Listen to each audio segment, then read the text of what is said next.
I'm very sad if we have nuclear war and, half the Russians die, but you already had that happen in World War II, or at least a third of your people die.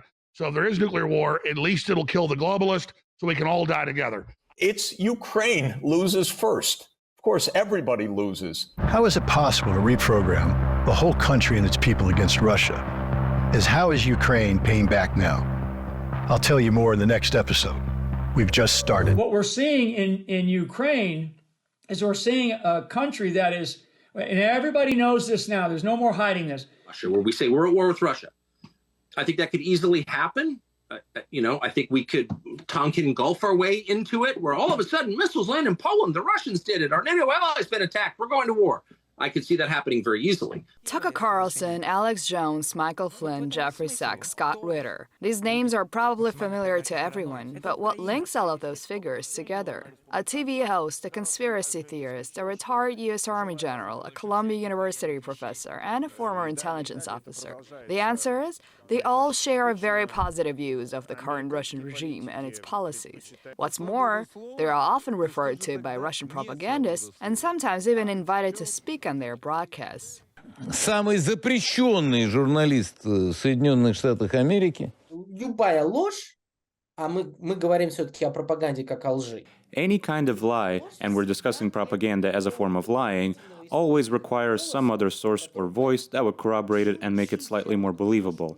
That is to say, when Kartapalov says the same thing for the 575th time, it doesn't become more believable. But when it's suppose an eloquent, radical right televangelist saying the same thing, you'd be more likely to stop and think, they say these things here, and they say the same things abroad.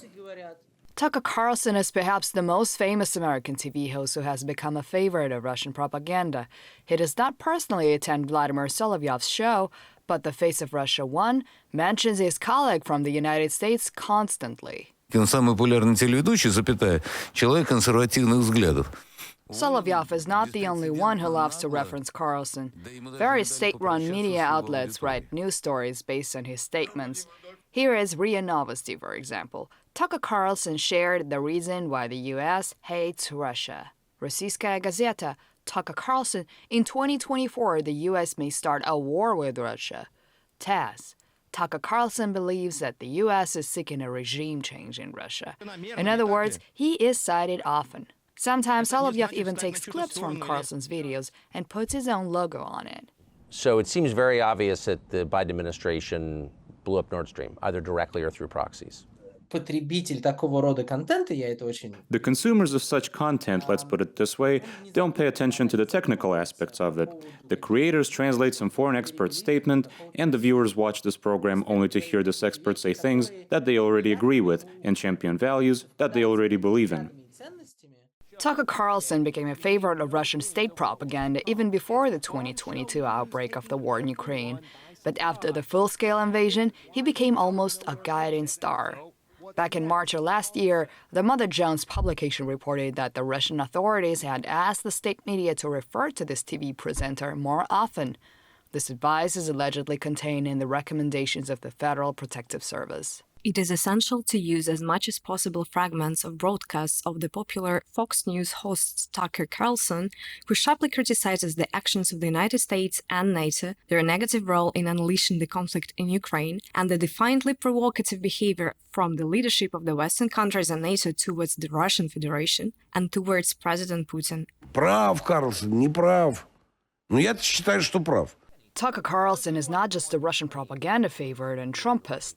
He is one of the most popular television hosts in the United States. For 7 years, Fox News aired his program Tucker Carlson Tonight, which was watched by millions. In April of this year, the channel terminated his contract. Такер Карлсон действительно один из самых известных американских журналистов. Он был... Tucker Carlson really is one of the most famous American journalists. He was one of the most popular hosts on Fox News, a right Republican TV channel for the most part, that has a higher viewership than that of CNN and NBC put together. That made Carlson one of the most popular hosts on the most popular news TV channel.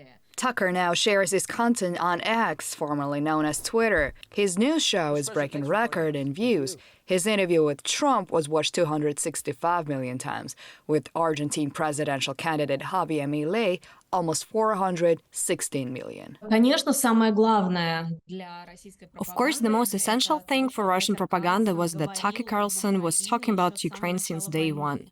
Carlson became the first American journalist who began spreading the idea that Ukraine is not a democracy, which is why it would be pointless for America to support it. That Ukraine is ruled by an oligarchy, there is no freedom of speech or elections, so supporting the liberalization of Ukraine is not worth it, and Russia and Ukraine are one and the same. This was the narrative that Tucker Carlson popularized. Another favorite of Russian state television is Alex Jones. A few years ago, he was seen on the air of Targrad with Alexander Dugin. Some media wrote that the American is an admirer of the conservative Russian philosopher. And recently, Jones, unlike Carlson, spoke with Solovyov on air.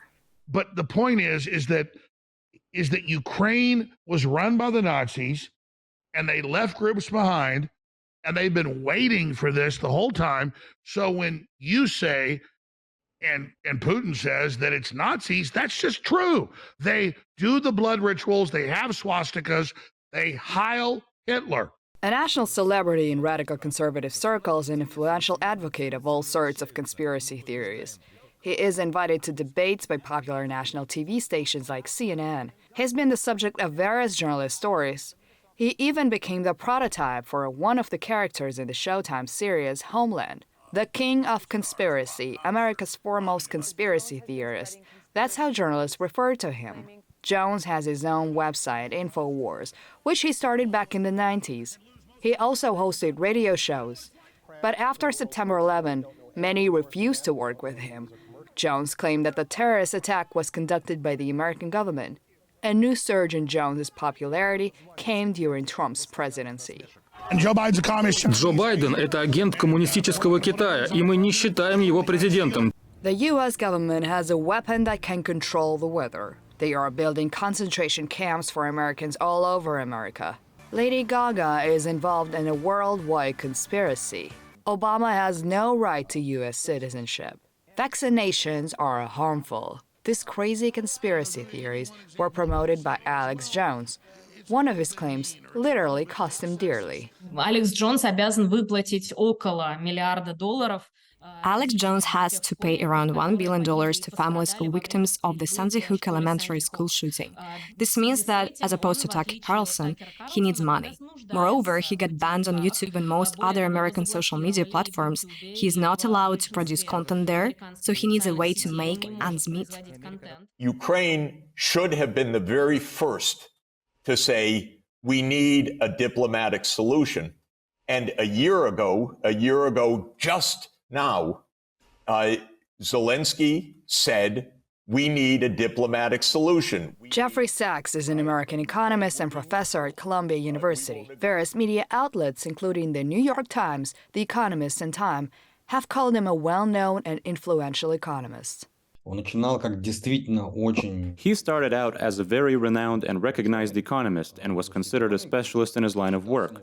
On the other hand, from the very start he had an interest in applying his knowledge practically, so now the attitude towards him in academic circles is more skeptical. His views are a whole different story because he is what's called a contrarian. He always tries to defend the most difficult and socially dubious views, which is sometimes interesting and appropriate, but other times he goes a bit too far. In the early 90s, he was the head of the group of economic advisors to Russian President Boris Yeltsin for 3 years. I think he was initially predisposed to speaking with Russian media, but the problem is the outlets he speaks with, because as we know, he goes on Solovyov's program. Another thing, I suspect that he is unaware of the context in which he is placed. I'm pretty sure he had never seen a single episode of Solovyov's show. In general, American experts are not uncommon in Russian propagandist broadcasts. And not just fans of conspiracy theories and far-right Republicans whose views happen to overlap with the Kremlin narrative. In general, American experts are not uncommon in Russian propagandist broadcasts, and not just fans of conspiracy theories and far-right Republicans whose views happen to overlap with the Kremlin narrative. There are also those who are in it for the most obvious reason, Money. The most curious type of guest is experts with a renowned name, whose influence and knowledge are recognized around the world. Why do they come on propaganda shows? Perhaps they are just seeking attention because they're not as interesting to the audiences in their home country, and the competition there is tougher. While Solovyev only wants one thing from them: confirmation of his own crazy ideas.